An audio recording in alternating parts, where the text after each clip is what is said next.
kii nu mu tudd gouvernement Amadou Ba man lan moo fi bees vraiment lan moo fi bees ñu demoon dikk lan moo fi bees foo xamul Amadou Ba ñëpp xam nañu Amadou Ba je suis désolé on connaît Amadou Ba on le connaît très bien d'ailleurs parce que ñun temps Abdoulaye Wade fii la ñu fekk ak lépp mu nekkee DG on le connaît très bien nit ko am ambition ay ambition am capacité nag de se battre mais pas frontalement am capacité aussi de nuisance am capacité tamit yàq pour plan de carrière am looluy dëgg du xeex yow frontal de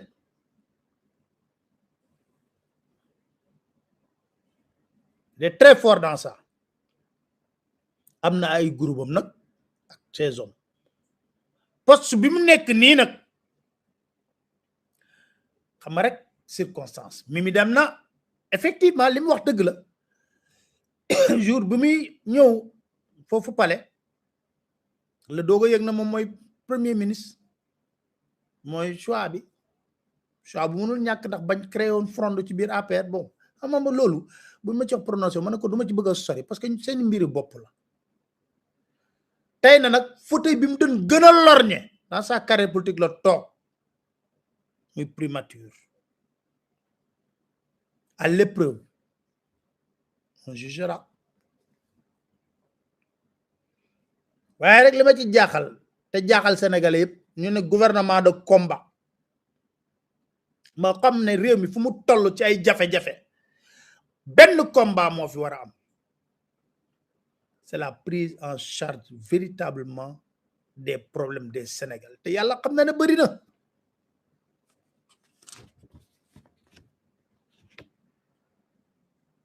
te mais lan ngeen nar a gis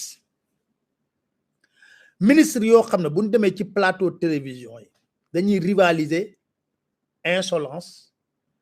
invective insulte contre Sonko et contre l'opposition de manière globale loolu nga fi gis de li lay war a suuli sagal leen président Macky Sall bokk boo leen toogee ci plateau télévision yi xool leen bu baax li ma leen wax ministre rek leen di woo du toog ku nekk yor département bu am solo mais du benn dossier la ñuy wax ci seen département boobu soxal askan bi oui donc fake news victimisation manipulation politicienne wax ñu loolu yaa yor commerce bi